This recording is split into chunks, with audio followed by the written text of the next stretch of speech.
Assalomu alaykum qadrli yurtdoshlar, aziz obunachilar. Navbatdagi ishimiz tayyor bo'ldi.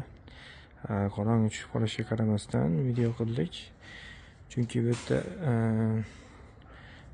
toshli oyna qilib o'rnatganmiz eshigimizni. Shunga bir qator video qilib qo'yaylik dedik. Namangan viloyati To'raqo'rg'on tumanidamiz. Xudo xolasa akamiz internetdan ko'rib zakaz berdi.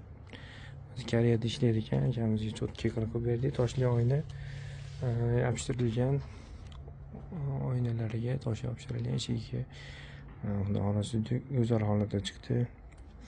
Eshiklarning ligirovkalari, ruchkalari har doimgidek go'zal holatda, ruchkalari baquvvatidan, stullar alkafon bilan o'ralgan, cho'tki bo'lgan. Xo'sh, bu tomonda ikki tomonda eshiklari bor. Ikki qanotli eshik o'rnatganmiz.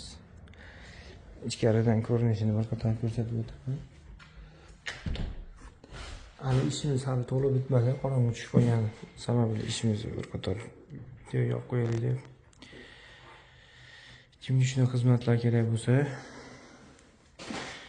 xizmatdamiz. Telefon bilan bog'laninglar. Moddiy bo'ylab dastlabki ustanovkalari bilan qilib beramiz. Cho'tki holatda romlar splashni ochilgan. Kvadratlari har xil tushyapti. 600 mingdan boshlanyapti. Buni kvadrat qimmatroq chiqdi, chunki toshli ayni o'zi qimmat. Quyoshda o'chmaydi, xudo xolasa. Shunga qimmatroq qiladi va toshlarini qo'l mehnati yopishtiriladi. Shuni hisobiga qimmat. Lekin xudo xolasa juda go'zal narsa bo'ladi bu narsa. Akamiz shuni yoqtirdi. Shuni qilib berdik.